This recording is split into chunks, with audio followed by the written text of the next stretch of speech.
마태복음 5장과 6장과 7장에 기록된 예수님의 산상수훈이라고도 하고 산상설교라고도 하는 이 주옥 같은 말씀은 팔복으로 시작이 되는데, 우리가 팔복에 스며들어 있는 예수님의 마음을 우리가 하나 둘씩 알아감에 따라 더불어서 우리가 팔복을 우리의 신비에 한번 새겼으면 좋겠다라는 마음이 듭니다. 여러분, 그래서 우리가 복을 하나씩 이렇게 알아갈 때마다 우리가 외웠으면 좋겠는데, 우리가 지금까지 우리 두 가지 복을 여러분과 함께 나누었지 않습니까?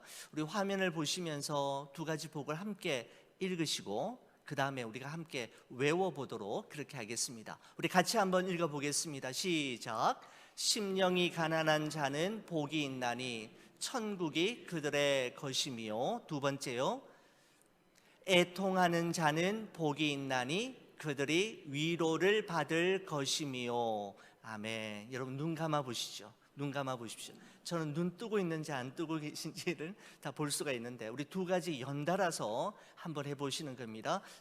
처음에 심령이 가난한 자는 복이 있나니, 준비되셨죠? 시작. 심령이 가난한 자는 복이 있나니 천국이 그들의 것이며, 애통하는 자는 복이 있나니 그들이 위로를 받을 것이며. 아멘. 잘 하셨습니다. 너무너무 잘 하셨습니다. 여러분, 그렇습니다. 예수님께서는 우리의 심령이 강하여지면 천국이 그들의 것이 될 것이다 라고 말씀하셨습니다. 우리의 심령이 가난하여져서 하나님이 없으면, 하나님의 은혜가 아니면, 하나님이 도와주시지 아니하시면 나는 아무것도 할 수 없음을 알고 인정하는 사람은 이 땅 위에서도 저 천국을 반드시 경험하며 살아가게 될 것이라고 예수님 말씀하셨습니다. 여러분, 예수님께서 말씀하신 애통하는 사람이라는 것은 자기 자신 때문에 울어본 적이 있는 사람을 이야기합니다. 하나님의 말씀에 순종하고 주님의 뜻대로만 살고 싶지만 그렇게 살아가지 못하는, 그렇게 살지 못하는 자신의 연약함과 실망스러움에 대한 슬픔이요, 하나님 앞에서 늘 죄송함을 가지고 살아가는 사람을 성경은 애통하는 자라고 이야기했는데, 바로 그들은 하나님으로부터 위로를 받게 될 것이다 라고 우리에게 예수님은 말씀해 주셨습니다. 여러분과 저의 삶도 하나님 앞에서 가난한 심령으로, 때로는 애통하는 심령이 되어서 이 땅 위에서도 저 천국을 경험하고 하나님의 위로를 날마다 경험하는 그러한 복된 삶의 주인공이 되시기를 간절히 축원을 드립니다. 오늘 여러분과 함께 나누게 될 팔복의 세 번째 복은 온유한 자는 복이 있나니 그들이 땅을 기업으로 받을 것이며 라고 하는 이 말씀에 대해서 여러분과 함께 살펴보고자 합니다. 여러분, 사람마다 성격이 다 다르지 않습니까? 아주 성격이 급한 사람도 있고 느긋느긋한 사람도 있습니다. 다른 사람들과 함께 있는 것을 좋아하는 사람이 있는가 하면 혼자 있는 것을 좋아하고 혼자 시간을 보낼 때 삶의 에너지가 충전되는, 삶의 에너지를 얻는 그런 사람도 있습니다. 여러분, 사람의 성격은 왜 다 다른 걸까요? 사람의 성격은 어떻게 형성이 되는 걸까요? 여러분, 제가 신학대학원을 졸업하고 상담학과 심리학에 관심이 있어가지고 목회 상담학으로 THM 과정 공부를 한 2년 동안 한 적이 있는데, 그때 기독교적인 관점에서 해석된 심리학과 상담학을 공부한 적이 있습니다. 여러분, 거기에 이론에 의하면 이렇게 사람의 성격은 형성된다라고 간단한 형식으로 설명드릴 수가 있습니다. 이런 거죠. 네, 이런 겁니다. 네, 예. 여러분, 제가 말씀드리겠습니다. 기질과 이걸 보셔야 되는데, 기질과 환경이 만나면 성격의 형성이 됩니다. 기질 플러스 환경이 성격이 되는데, 여러분 기질이라는 것은 타고난 성품을 이야기합니다. 여러분도 한번 들어보셨으리라고 생각이 되는데, 여러분 다혈질, 우울질, 담즙질, 점액질이라고 하는 여러분 그런 걸 혹시 한번 들어보신 적이 있으신지 모르겠습니다만은 네 가지 기질이 있는데, 사람은 바로 이러한 타고난 기질로 인해 다른 사람들과 구별이 되어지고 그 사람만의 독특함을 추구하게 되는 것이죠. 여러분 그런데 선천적으로 타고난 어떤 기질의 사람이 어떤 환경과의 만남이 있어지느냐에 따라 그 사람의 성격이 다양한 모습으로 나타나게 됩니다. 여러분 똑같은 기질을 가지고 있는 사람이라 할지라도 그 사람이 한국에서 성장했는가, 미국에서 성장했는가, 아프리카에서 성장했는가, 공산주의 국가에서 성장했는가, 아니면 민주주의 국가에서 자라났는가에 따라서 사람의 성격이 달라질 수 있다는 것이죠.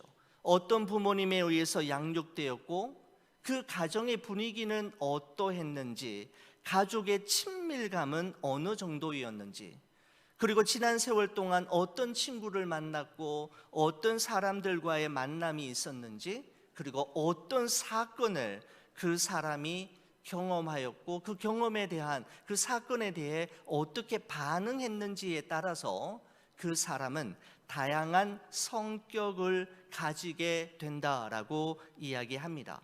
여러분 똑같은 상황과 똑같은 조건에서도 동일한 사건과 현상을 바라보면서마다 사람들은 저마다 다 다르게 해석하고 반응하게 되는데, 바로 그것은 그 사람이 지금까지 살아온 삶의 모습이 다 다르기 때문입니다. 여러분 그래서 내 생각과 내 견해가 항상 옳고 절대적이며 정답이라고 생각하는 것은 정말 문제를 일으킬 소지가 많게 되는 것이죠. 여러분 그런데 오늘 예수님께서 팔복에서 말씀하시는 이 온유함이라고 하는 것은 타고난 천성이나 선천적으로 따뜻하고 부드럽고 순하고 착한 어떤 성품을 말하는 것이 아니라, 예수님이 말씀하시는 오늘 이 본문에 나오는 이 온유함이라는 것은 후천적으로 만들어진 성품을 이야기하는데, 바로 성령에 의해서 변화되어진 성품과 성격을 바로 이 본문에서 말씀하고 있는 이 온유함이라고 하는 단어를 통해 표현하고 있는 것입니다.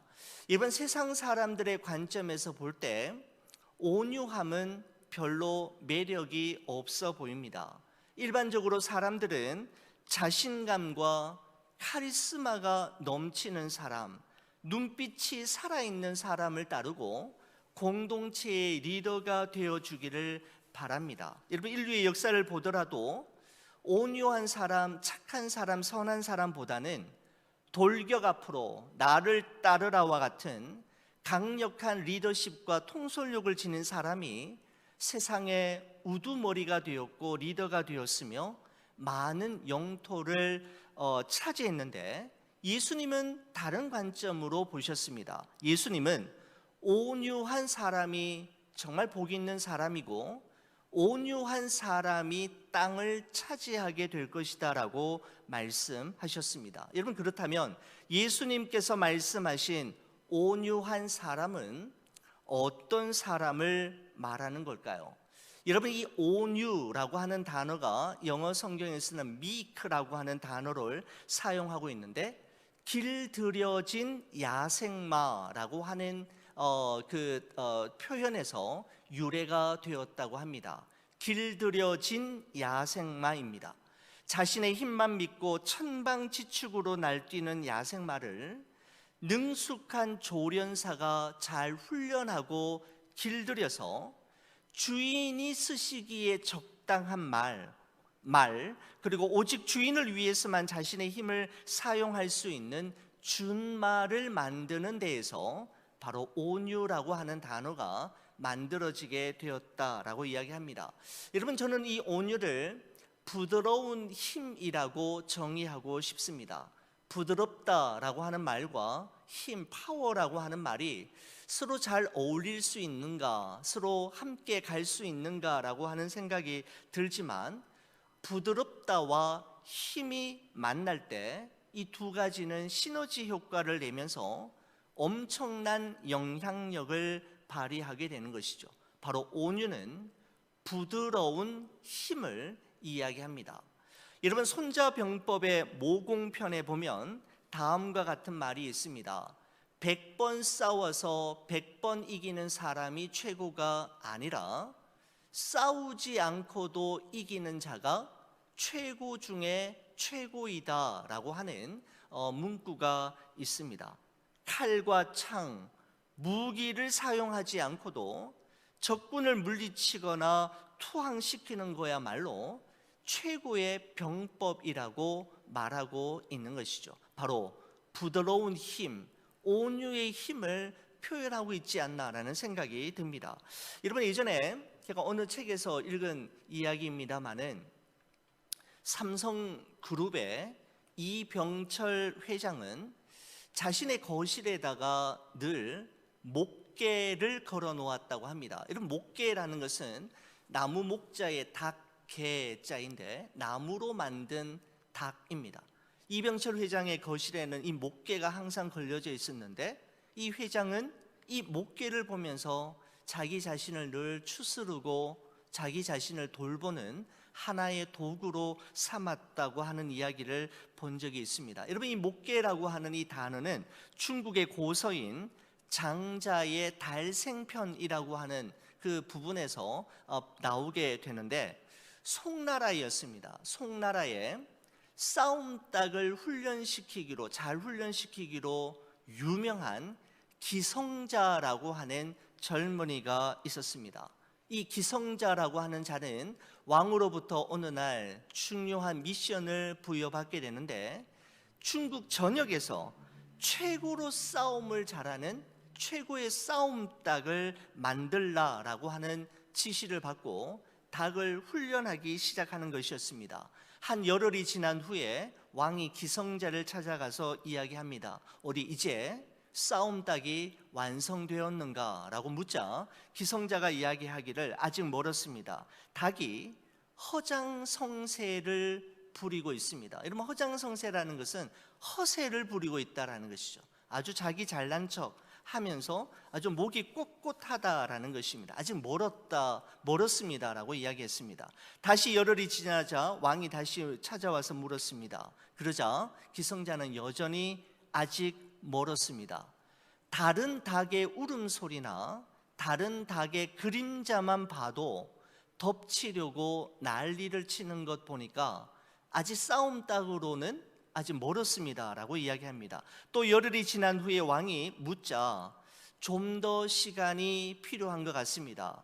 닭이 여전히 누구와도 치지 않으려고 하는 교만한 모습이 이 닭에게서 보입니다. 조금만 더 기다려 주십시오. 그리고 열흘이 지난 후에 기성자가 왕에게 찾아와서 말하기를 이제는 완성이 되었습니다 라고 이야기합니다. 왕이 싸움닭을 보고는 처음이나 지금이나 조금도 다름이 없어 보이는데 겉으로 하나도 달라진 것이 없지 않은가 라고 이야기할 때 기성자가 이렇게 대답했다고 합니다. 이젠 상대 닭이 아무리 소리를 지르고 덤벼들어도 조금도 동요하지 않습니다. 멀리서 보면 마치 나무로 만든 닭 같습니다 라고 하면서 여기에서 목개라고 하는 단어가 나왔다고 합니다.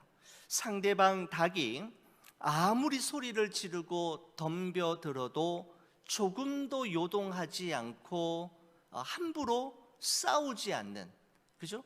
자신의 힘을 조절하고 자신의 감정을 절제할 수 있는 수준의 닭이 최고의 싸움닭이다라는 것을 이야기하는 것입니다.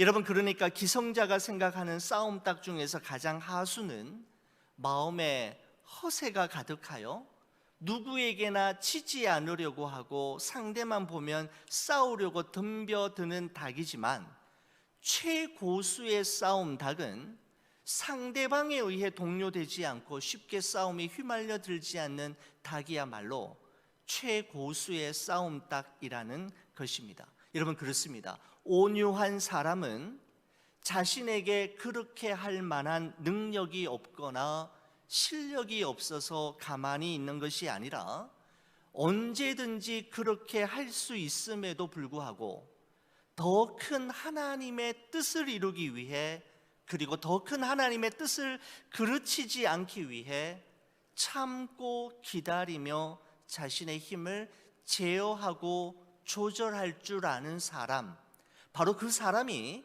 예수님께서 오늘 이 말씀하고 계시는 바로 온유한 사람이라고 할 수가 있는 것이죠. 여러분, 그렇기 때문에 온유함은 비굴함이 아닙니다. 온유함은 용기 없음이 아니고 우유부단함이 아닙니다. 온유한 사람은 하나님에 대한 절대적인 믿음과 신뢰가 있기에 나에게 어떤 일이 일어나더라도 실망하지 않고 낙심하지 않는 사람이며, 하나님의 방법이 최선이고 하나님의 때가 있음을 믿기에 하나님께 맡기고 기다릴 수 있는 사람이 바로 온유한 사람이라고 말씀드릴 수가 있습니다. 여러분, 하나님께서 온유한 사람으로 인정하신 대표적인 구약의 사람을 저는 모세라고 생각합니다. 여러분, 모세는 원래 온유한 사람이 아니었지 않습니까? 그는 자기 동족을 괴롭히는 애굽 사람을 보고는 자기 분을 못 이겨서 그 사람을 때려 죽였던 그런 인물이었지 않습니까?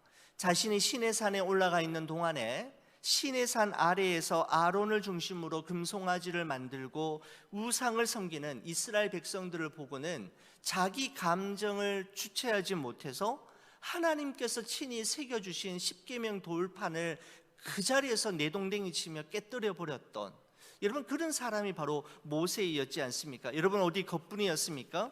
광야에서 물을 달라고 떼를 쓰며 불평과 원망을 쏟아내는 이스라엘 백성들 앞에서 모세는 화를 버럭 내며 반석을 내리쳤는데, 하나님께서 모세의 그와 같은 행동을 보시고는 나의 거룩함을 백성들 앞에서 나타내지 않았다며 책망하셨고, 결국 모세는 그로 말미암아 눈앞에 보이는 약속의 땅 가나안에 들어갈 수 없게 되었습니다. 여러분, 그런데 이런 모세가 민수기 12장 3절의 말씀에 보면 이렇게 평가되고 있습니다. 이 사람 모세는 온유함이 지면의 모든 사람보다 더하더라 라고 말씀하고 있습니다. 여러분, 도대체 어떻게 된 일입니까? 자기 감정을 조절하지 못하고 자기 분을 참지 못하고 감정대로 분노 조절 장애가 있는 사람처럼 했던 모세가 어떻게 하나님으로부터 이 사람 모세는 온유함이 지면의 모든 사람보다 더하였다라고 하는 평가를 받을 수 있었던 걸까요?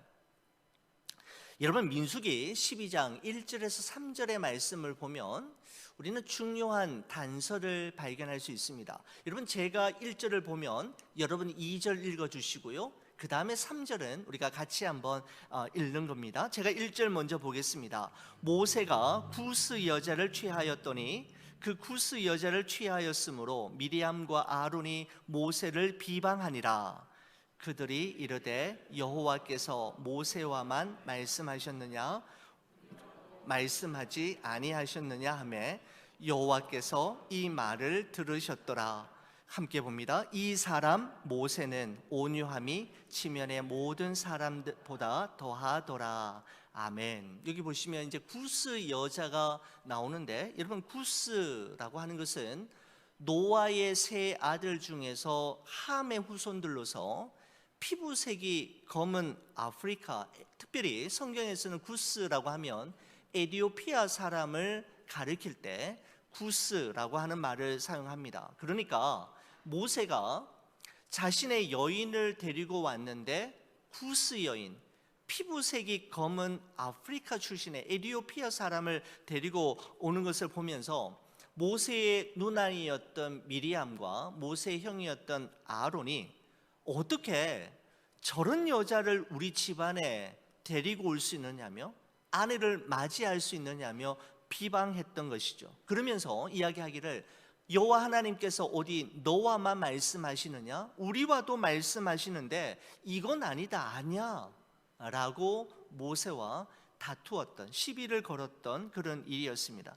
여러분, 예전 같았으면 모세가 어땠을 것 같습니까? 아주 성질을 부리면서 크게 대판 한번 붙었을 만한데 모세는 마치 목개처럼 아무런 반응도 저항도 하지 않습니다. 이런 모세가 어떻게 이런 반응을 보일 수 있었을까요? 여러분, 저는 2절 마지막 부분에 보면 이런 표현이 하나 발견되었습니다. 2절 마지막에 보면 여호와께서 이 말을 들으셨더라 라고 되어 있습니다. 여호와께서 들으신 이 말이라는 것은 미리암과 아론이 모세를 비방하는 말을 여호와 하나님께서 들으셨다라는 것입니다. 여러분, 모세가 그들과 한판 제대로 붙지 않고 옛날처럼 성질 부리고 싸우지 않았던 것은 자신의 누나와 형이 자기에게 하는 말을 하나님도 듣고 계셨다라는 사실을 그가 알고 있었기 때문입니다. 모든 것을 다 보고 계시고 듣고 계시고 알고 계시는 하나님의 살아계심과 함께 하심을 모세는 믿었기 때문에 모세는 온유하고 참을 수가 있었던 것이죠. 여러분, 이러한 온유함은 모세가 광야를 통과했기 때문에 주어진 성품이었습니다. 광야를 통과하기 이전이거나 광야를 통과하는 중에는 그 온유함이 그의 몸에 자리매김할 수 없었지만 광야를 통과한 이후에 그는 하나님께 모든 것을 맡기는 훈련이 철저하게 이루어졌던 것이죠. 문제가 있을 때마다, 어려움이 있을 때마다 자신의 손으로, 자신의 지혜와 머리로 해결하려 하지 않고 하나님께 맡기는 훈련이 광야 동안에 있었기에 그는 이와 같은 상황 속에서도 그들과 다투지 않았던 것입니다. 여러분, 그렇습니다. 우리가 이 세상을 살아가다 보면, 아니 교회에서 함께 신앙생활을 하다 보면 마음이 통하지 않고 진심이 전달되지 않아서 정말 답답하고 속상할 때가 있지 않습니까? 나에 대해서 잘 알지도 못하면서 함부로 단정지어 말하고 뒤에서 수근수근 하는 사람들을 보면 화가 치밀어 오를 때가 있지 않습니까? 여러분, 하지만 그 순간 우리가 기억해야 할 것이 있다면 이 모든 것을 보고 계시고 들으셨고 알고 계시는 하나님이 계신다라는 사실을 기억한다면 우리의 노여움을, 우리의 분노를 잠재울 수 있겠다, 잠재울 수 있는 힘이 생기겠다라는 생각이 들었습니다. 내가 해결하는 것이 아니라 모든 것을 들으셨고 보셨고 알고 계시는 하나님의 손에 맡길 때 그 문제는 우리가 해결하려 하고 우리가 풀어보려고 할 때보다 더 하나님께서 가장 좋은 방법으로 해결해 주실 거라는 사실입니다. 여러분, 그렇습니다. 온유한 성품은 하나님의 존재하심과 임재하심, 즉 하나님의 살아계심과 함께하심을 믿는 사람, 그리고 그 하나님께 자신에게 일어난 모든 문제를 온전히 맡길 수 있는 사람만이 소유할 수 있는 그리스도인의 소중한 성품임에 분명합니다. 여러분, 이 세상에서 가장 온유하셨던 분은 예수님이셨습니다. 십자가의 죽음을 앞두고 겟세마네 동산에서 예수님은 이렇게 기도하셨지 않습니까? 아버지여, 만일 아버지의 뜻이거든 이 잔을 내게서 옮기시옵소서. 그러나 나의 원대로 마시옵고 아버지의 원대로 되기를 원하나이다 라고 예수님은 기도하셨는데, 예수님께서 자기의 원함과 자기의 뜻을 거두시고 하나님의 원하심과 하나님의 뜻을 따르기로 결정하실 수 있었던 것은 바로 예수님에게는 온유함이 있었기 때문입니다. 예수님은 마태복음 11장 28절 29절에서 이렇게 말씀하셨습니다. 우리 이 말씀 저와 함께 같이 한번 읽어주시겠습니까? 수고하고 무거운 짐진 자들아 다 내게로 오라. 내가 너희를 쉬게 하리라. 나는 마음이 온유하고 겸손하니 나의 멍에를 메고 내게 배우라. 그리하면 너희 마음이 쉼을 얻으리라. 아멘.